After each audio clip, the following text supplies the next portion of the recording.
फरीदाबाद के छायसा गांव में सेना की मदद से शुरू हुआ सरकारी अस्पताल। भारतीय सेना की वेस्टर्न कमांड के डॉक्टरों की देखरेख में शुरू हुआ अस्पताल फरीदाबाद जिले का पहला ऐसा अस्पताल होगा जिसको सेना के डॉक्टर संभालेंगे।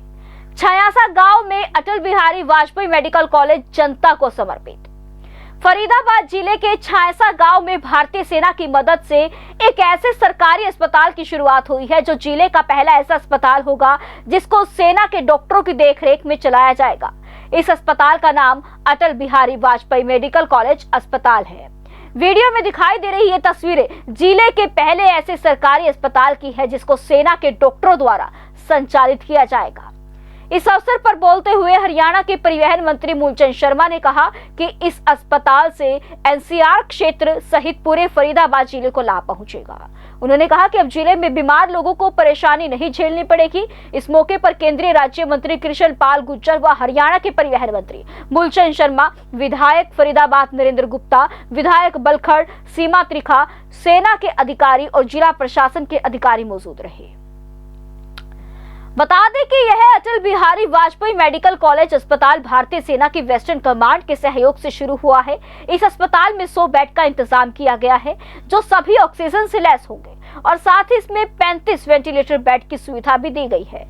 जल्द ही इस अस्पताल में 100 और बेड की सुविधा बढ़ाई जाने की भी तैयारी की जा रही है। कितनी जरूरत थी यहाँ पर हॉस्पिटल की, क्या क्या सुविधा रहेंगी, खासियत क्या रहेगी इसकी हॉस्पिटल?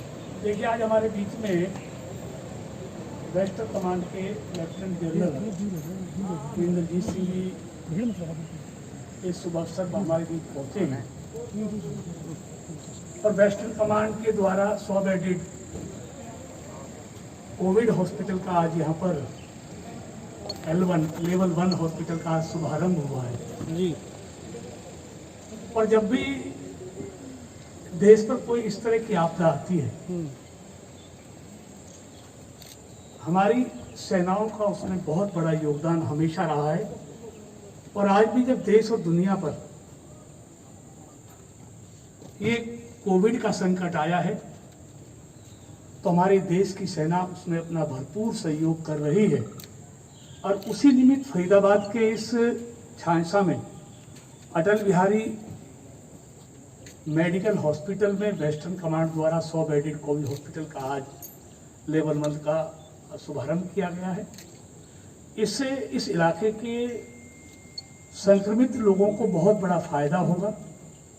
प्राथमिक उपचार जिनको ऑक्सीजन की जरूरत है वो इस हॉस्पिटल में उनको मिलेगी और उसके बाद भी उनकी क्रिटिकल पोजीशन होती है तो उसके बाद हमारा जो ईएसआई हॉस्पिटल है 500 बेडेड फरीदाबाद में, यहाँ से उनको वहाँ पर रेफर किया जाएगा।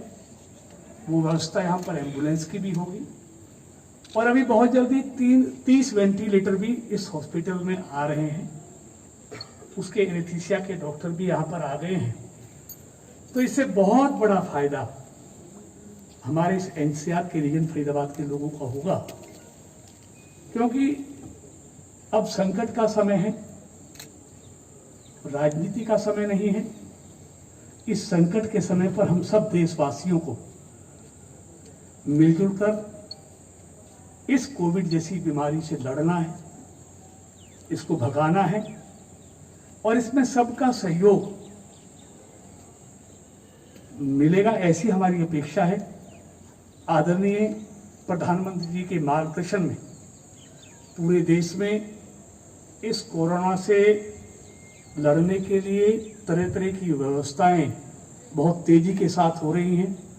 हरियाणा में भी हमारे लोकप्रिय मुख्यमंत्री मनोहर लाल जी के द्वारा तरह तरह की व्यवस्थाएं यहाँ पर की जा रही हैं। जहाँ वेंटिलेटर की जरूरत है वेंटिलेटर मंगाए जा रहे हैं, जहाँ ऑक्सीजन की जरूरत है वहाँ ऑक्सीजन का उचित प्रबंध किया जा रहा है और धीरे धीरे सारी चीज़ें लाइन पर आ रही हैं। और मुझे उम्मीद है हम सब मिलकर इस बीमारी से एकमुश्त होकर लड़ेंगे तो निश्चित तौर पर इस कोरोना पर हमारा देश, हमारा हरियाणा, हम सब मिलकर विजय प्राप्त करेंगे। आपने ऑक्सीजन की बात की सर, यहाँ ऑक्सीजन की क्या खास व्यवस्था रहेगी कि ऑक्सीजन की किल्लत सारे देश में है लगभग? ऑक्सीजन के लिए क्या देखिए, ऑक्सीजन के लिए यहाँ पर इस जो वेस्टर्न कमांड का कोविड हॉस्पिटल है, इसमें 300 सिलेंडरों की व्यवस्था की है, स्टैंड बाय भी रहेंगे। और ऑक्सीजन की किसी तरह जिला प्रशासन हमारा बहुत यहाँ मुस्तैदी के साथ पूरे ज़िले में काम कर रहा है। और मैं पूरे जिला प्रशासन को भी बधाई देना चाहूँगा कि उन्होंने फरीदाबाद में एक तरह से बहुत अच्छी तरह से सारी व्यवस्थाएं संभाली हैं, और जिसके कारण आज फरीदाबाद में बहुत कुछ इस बीमारी पर अंकुश भी लगा है, लोगों को सुविधाएं भी मिल रही हैं।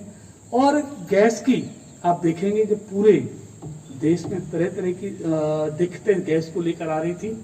हमारे जिला प्रशासन ने, हमारे डीसी साहब ने, उनकी पूरी टीम ने यहाँ पर गैस की सुचारू रूप से व्यवस्था की, और अब लगातार गैस फरीदाबाद को उचित मात्रा में मिल रही है, और आगे और वो मिलेगी।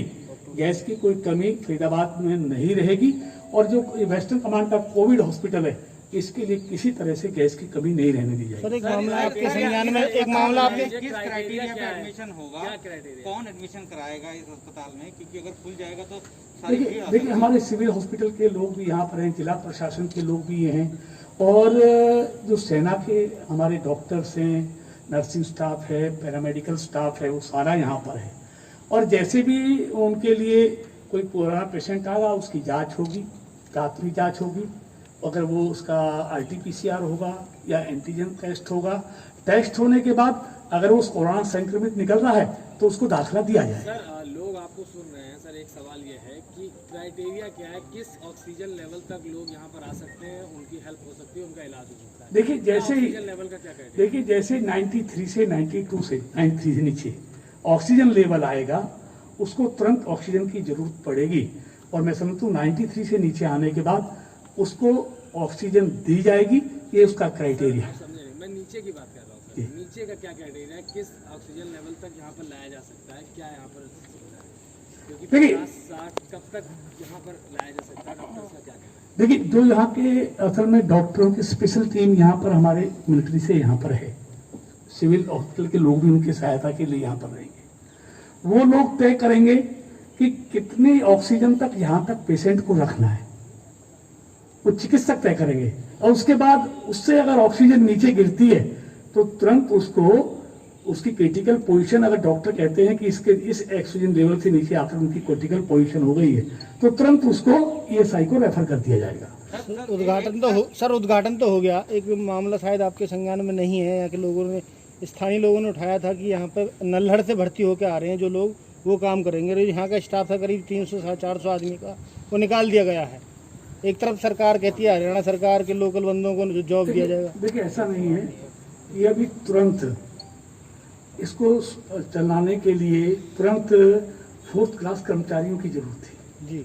और अभी जो दूसरा स्टाफ है, टेक्निकल स्टाफ है या लेबोरेटरी के लिए है, पैरामेडिकल स्टाफ है या दूसरे स्टाफ, उनके सिलेक्शन नहीं है। अभी स्वीपर और 4th क्लास जिनकी तुरंत जरूरत थी, आउटसोर्स पे उनको नल्लड़ के द्वारा एजेंसी को दिया गया है। और उसे मैं समझता हूँ यहाँ के लोकल बच्चे ही उसी में लिए गए हैं, बाहर से कोई ज़्यादा नहीं है, यहीं के बच्चे हैं। और जब नियमित रूप से हॉस्पिटल शुरू होगा तो नियमित रूप से रेगुलर स्टाफ की भर्ती होगी, और उसके लिए जो नॉर्म्स है उस नॉर्म के हिसाब से भर्ती होगी। जो निकाले गए हैं सर, जो 400 आदमी, उनका क्या होगा? चलो उसकी बाद में बात करेंगे। आज तो इसको हमको कोविड हॉस्पिटल का जो वेस्टर्न कमांड ने किया उसके बारे में बात। Thank you. ऐसे ही लेटेस्ट खबरें पाने के लिए बेल आइकन को क्लिक कर हमारे चैनल को लाइक, शेयर एंड सब्सक्राइब करें। धन्यवाद।